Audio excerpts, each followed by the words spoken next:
ನಮಸ್ಕಾರ ವೀಕ್ಷಕರೇ, ಇಬ್ಬನಿ ಚಾನಲ್ಗೆ ಸ್ವಾಗತ. ನಿಮ್ಮೆಲ್ಲರ ಹಾರೈಕೆ ನಮಗೆ ಸದಾ ಇರಲಿ. ಇದೇ ರೀತಿ ನಮ್ಮ ವಿಡಿಯೋಗಳನ್ನು ಪ್ರೋತ್ಸಾಹಿಸಿರಿ.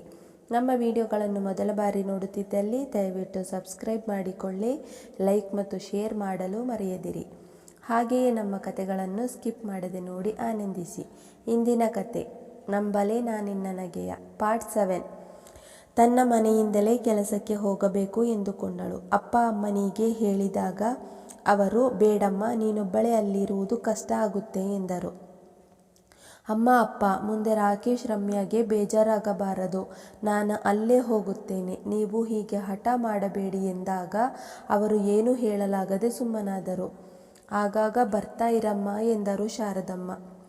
ನೀವಿಬ್ಬರು ಬನ್ನಿ, ಸ್ವಲ್ಪ ದಿನ ಅಲ್ಲಿದ್ದು ಬರುವಿರಂತೆ ಎಂದಳು.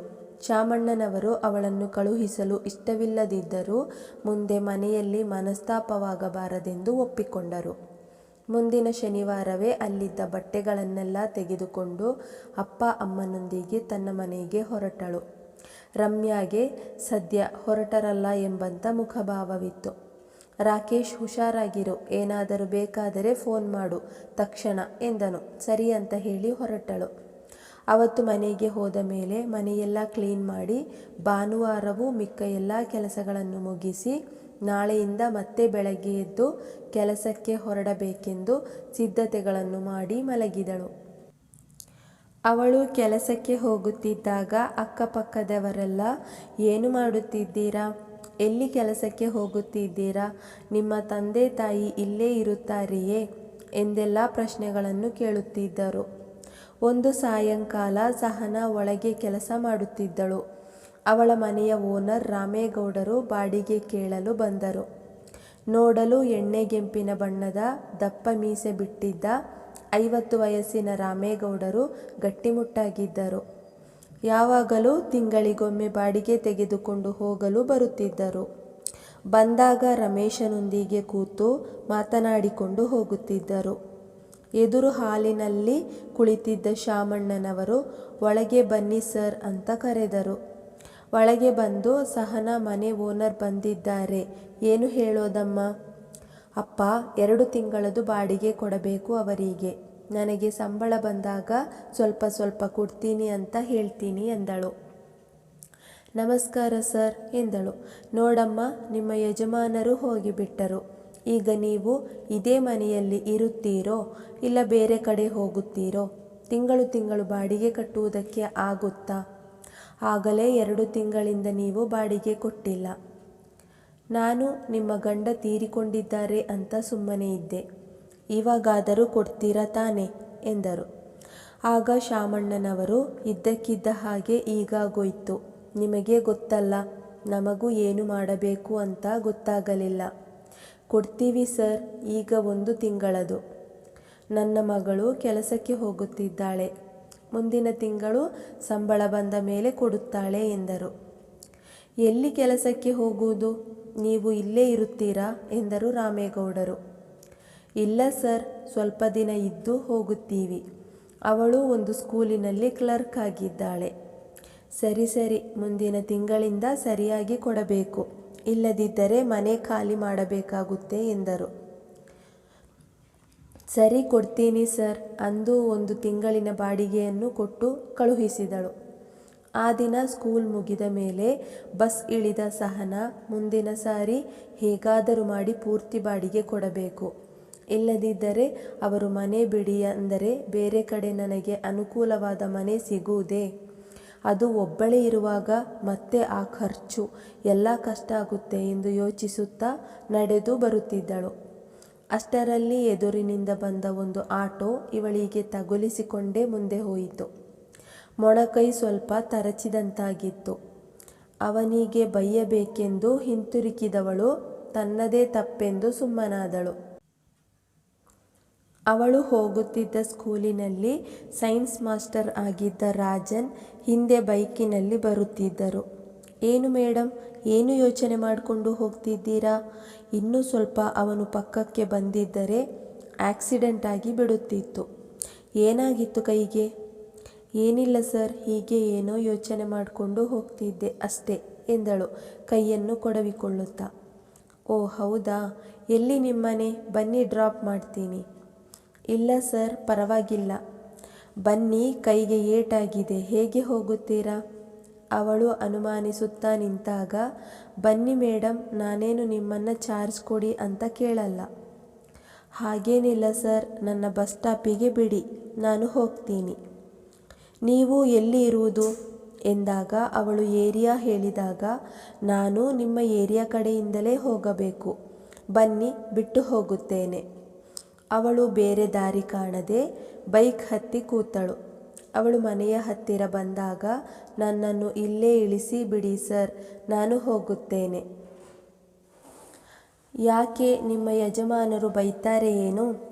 ಹಾಗೇನಿಲ್ಲ ಸರ್, ಇಲ್ಲೇ ಇಳಿಸಿ. ಅವರು ಅಲ್ಲೇ ಇಳಿಸಿದಾಗ, thank you very much sir ಎಂದು ಅವರು ಹೋದ ಮೇಲೆ ನಿಧಾನವಾಗಿ ನಡೆದುಕೊಂಡು ಹೋದಳು. ನಾವು ಬಂದು ಆಗಲೇ 1 ತಿಂಗಳಾಯಿತು. ಅಲ್ಲಿ ರಾಕೇಶನಿಗೂ ರಮ್ಯಾಳಿಗೂ ಕಷ್ಟ ಆಗುತ್ತೆ. ನಾಳೆ ನಾವು ಹೊರಡುತ್ತೇವೆ ಸಹನಾ ಎಂದರು ತಾಯಿ. ಅಪ್ಪ ಅಮ್ಮ ಇನ್ನು ಸ್ವಲ್ಪ ದಿನ ಇರಿ, ಹೋದರಾಯಿತು. ಇನ್ನು ಎಷ್ಟು ದಿನ ಇರುವುದಮ್ಮ? ಅಲ್ಲಿ ಅವರಿಬ್ಬರು ಕೆಲಸಕ್ಕೆ ಹೋದರೆ ಮನೆ ನೋಡಿಕೊಳ್ಳುವವರು ಯಾರೂ ಇರಲ್ಲ. ಅದೇನಾಗಿದೆಯೋ ಹೋಗಿ ನೋಡುತ್ತೇವೆ. ನಿನ್ನ ಒಬ್ಬಳನ್ನೇ ಬಿಟ್ಟು ಹೋಗೋಕ್ಕೂ ಬೇಜಾರು. ಏನು ಮಾಡುವುದು? ನೀನೇ ಬರ್ತಾ ಇರು ಆಗಾಗ. ಮಾರನೆಯ ದಿನ ಭಾನುವಾರವಾಗಿದ್ದರಿಂದ ಸಹನಾ ಮನೆಯಲ್ಲಿಯೇ ಇದ್ದಳು. ಮಧ್ಯಾಹ್ನ ಊಟವಾದ ಮೇಲೆ ಒಲ್ಲದ ಮನಸ್ಸಿನಿಂದ ಸಹನಾ ಶಾರದಮ್ಮನವರನ್ನು ಮತ್ತು ಶಾಮಣ್ಣನವರನ್ನು ಕಳುಹಿಸಿಕೊಟ್ಟಳು. ಮಾನ್ವಿಯು ಅಜ್ಜಿ ತಾತ ಇಲ್ಲೇ ಇರಬೇಕೆಂದು ಹಠ ಮಾಡತೊಡಗಿದಳು. ನೀನೇ ಬಾ ಪುಟ್ಟಿ, ಮುಂದಿನ ವಾರ ಅಂತ ಸಮಾಧಾನ ಮಾಡಿ ಹೊರಟರು. ಅವರು ಹೋದ ಮೇಲೆ ಅವಳಿಗೆ ಮನೆಯೆಲ್ಲ ಬಿಕೋ ಎನ್ನತೊಡಗಿತ್ತು. ಮಾರನೆಯ ದಿನ ಬರುವಾಗ ಅಂಗಡಿಯಿಂದ ಕೆಲವು ಚಿತ್ರ ಬಿಡಿಸುವ ಕಲರ್ ಮಾಡುವ ಪುಸ್ತಕಗಳನ್ನು ತಂದುಕೊಟ್ಟಳು. ಅವಳು ದಿನವೂ ಸ್ಕೂಲಿನಿಂದ ಬಂದ ತಕ್ಷಣ ಹಾಲು ಕುಡಿದು ಆಟ ಆಡಲು ಹೋಗುತ್ತಿದ್ದಳು. ಆಟ ಆಡಿ ಬಂದು ಮತ್ತೆ ಹೋಮ್ವರ್ಕ್ ಮಾಡಿ ಓದಿಕೊಂಡು ಊಟ ಮಾಡಿ ಮಲಗಿ ಬಿಡುತ್ತಿದ್ದಳು. ಈಗ ಬಿಡುವಿದ್ದಾಗ ಚಿತ್ರ ಬಿಡಿಸುವುದು, ಕಲರ್ ಮಾಡುವುದು ಮಾಡುತ್ತಿದ್ದಳು. ಒಮ್ಮೊಮ್ಮೆ ಮತ್ತೆ ಅಪ್ಪನ ನೆನಪಾಗಿ ಕೇಳುತ್ತಿದ್ದಳು. ಆಗಲೆಲ್ಲ ಸಹನಾ ಅವಳನ್ನು ಸಮಾಧಾನ ಮಾಡಿ ಅವಳಿಗೆ ಕಾಣದಂತೆ ಕಣ್ಣೀರು ಒರೆಸಿಕೊಳ್ಳುತ್ತಿದ್ದಳು. ಒಂದು ದಿನ ಸಾಯಂಕಾಲ ಸಹನಾ ಸ್ಕೂಲಿನಿಂದ ಬಂದು ಏನೋ ಓದುತ್ತಾ ಕುಳಿತಿದ್ದಳು. ಮಾನ್ವಿ ಹೊರಗಡೆ ಆಡುತ್ತಿದ್ದಳು. ಬಾಗಿಲು ಮುಂದೆ ಹಾಕಿತ್ತು. ಬಾಗಿಲು ತಟ್ಟಿದ ಶಬ್ದವಾಯಿತು. ಯಾರಾಗಿರಬಹುದು? ಮಾನ್ವಿಯಾಗಿದ್ದರೆ ಬಾಗಿಲು ತೆಗೆದು ಒಳಗೆ ಬರುತ್ತಿದ್ದಳು ಎಂದುಕೊಳ್ಳುತ್ತಾ ಬಾಗಿಲು ತೆರೆದಾಗ ಬಾಗಿಲಲ್ಲಿ ರಾಮೇಗೌಡರು ನಿಂತಿದ್ದರು. ಸಹನಾ ಆಶ್ಚರ್ಯದಿಂದ ನೋಡಿದಳು. ಎಲ್ಲಿ ನಿಮ್ಮಪ್ಪ ಅಮ್ಮ ಎಲ್ಲ ಹೋದರಾ ಅಂದರು. ಒಳಗೆ ಬಂದು ಚೇರ್ ಮೇಲೆ ಕೂರುತ್ತಾ, ಹೋದರು ಸರ್, ಬರ್ತಿರ್ತಾರೆ ಆಗಾಗ. ಬಾಡಿಗೆ ಮುಂದಿನ ತಿಂಗಳು ಕೊಡ್ತೀನಿ ಅಂತ ಹೇಳಿದ್ದೆನಲ್ಲ ಸರ್. ಪಾಪ, ನಿನಗೆ ಗಂಡ ಸತ್ತ ಮೇಲೆ ಬಾಡಿಗೆ ಕಟ್ಟೋಕೆ ಕಷ್ಟ ಆಗಬಹುದು ಅಲ್ವಾ? ಯಾವಾಗಲೂ ಬಹುವಚನದಿಂದ ಮಾತನಾಡಿಸುತ್ತಿದ್ದ ಅವರು ಇವತ್ತು ಹೀಗೆ ಮಾತನಾಡಿಸಿದ್ದು ಅವಳಿಗೆ ಆಶ್ಚರ್ಯವಾಯಿತು. ಈಗ ಸ್ವಲ್ಪ ಕಷ್ಟ, ನನಗೆ ಈ ಸಾರಿ ಸಂಬಳ ಬಂದ ಮೇಲೆ ಸರಿಯಾಗಿ ಕೊಡ್ತೀನಿ ಸರ್. ಪರವಾಗಿಲ್ಲ, ನಿಧಾನಕ್ಕೆ ಕೊಡುವಿಯಂತೆ. ನಿನಗೆ ಕಷ್ಟ ಆದರೆ ನಿನ್ನ ನೋಡಿದರೆ ನನಗೆ ಅಯ್ಯೋ ಅನಿಸುತ್ತೆ ಎಂದರು. ಸಹನಾ ಏನೂ ಮಾತನಾಡದೆ ಸುಮ್ಮನೆ ನಿಂತಿದ್ದಳು. ಸಂಕೋಚ ಪಟ್ಟುಕೊಳ್ಳಬೇಡ, ಈ ಬಿಳಿ ಸೀರೆಯಲ್ಲಿ ಒಳ್ಳೆ ಮಲ್ಲಿಗೆ ಹೂವಿನಂಗೆ ಕಾಣುತ್ತಿದ್ದೀಯ. ಪಾಪ, ನಿನ್ನ ಗಂಡ ಈ ವಯಸ್ಸಿನಲ್ಲಿ ನಿನ್ನ ಬಿಟ್ಟು ಹೋಗಿಬಿಟ್ಟ. ನೀನು ಮಲ್ಲಿಗೆ ಹೂವನ್ನೇ ನೋಡದ ಹಾಗೆ ಆಗೋಯ್ತು. ನಿನಗೆ ಬೇಜಾರಾದರೆ ಹೇಳು, ನಾನು ಆಗಾಗ ಬರ್ತಾ ಇರ್ತೀನಿ ಎಂದರು ಮೇಲಿನಿಂದ ಕೆಳಗೆ ಅಸಹ್ಯವಾಗಿ ನೋಡುತ್ತಾ. ಸರ್, ನೀವು ಏನು ಮಾತನಾಡುತ್ತಿದ್ದೀರಾ ಅಂತ ಗೊತ್ತಾ? ಯಾಕೆ, ನಿಂಗೆ ಗೊತ್ತಾಗ್ಲಿಲ್ವಾ? ನಾನು ಗೊತ್ತಿದ್ದೇ ಮಾತಾಡ್ತಿರೋದು. ಬೇಜಾರಾಗಲ್ವಾ ನಿನಗೆ? ನೋಡಿ, ನೀವು ಹೀಗೆಲ್ಲ ಮಾತನಾಡಿದರೆ ಚೆನ್ನಾಗಿರಲ್ಲ. ನನಗೂ ನನ್ನ ಹೆಂಡತಿ ಹತ್ತಿರ ಸಾಕಾಗಿ ಬಿಟ್ಟಿದೆ. ನೀನು ಸ್ವಲ್ಪ ಅಡ್ಜಸ್ಟ್ ಮಾಡ್ಕೋ. ಹಾಗೆ ಇಷ್ಟು ಸುಂದರವಾಗಿರುವ ಮೈಯನ್ನು ಯಾಕೆ ವೇಸ್ಟ್ ಮಾಡ್ತೀಯ? ಮುಂದುವರಿಯುತ್ತದೆ. ಈ ಕಥೆಯ ಮುಂದಿನ ಸಂಚಿಕೆಯನ್ನು ಮುಂದಿನ ವಿಡಿಯೋದಲ್ಲಿ ಹಾಕಲಾಗುವುದು. ಪ್ರಿಯ ವೀಕ್ಷಕರೇ, ನಮ್ಮ ಈ ಕತೆ ಇಷ್ಟವಾಗಿದೆ ಎಂದು ಭಾವಿಸುತ್ತೇವೆ. ಇದೇ ರೀತಿ ಮುಂದಿನ ವಿಡಿಯೋಗಳಿಗಾಗಿ ನಮ್ಮ ಚಾನೆಲ್ಗೆ ತಪ್ಪದೇ ಸಬ್ಸ್ಕ್ರೈಬ್ ಆಗಿ, ಪಕ್ಕದಲ್ಲಿರುವ ಬೆಲ್ ಐಕಾನ್ ಅನ್ನು ಪ್ರೆಸ್ ಮಾಡಿ. ಧನ್ಯವಾದಗಳು.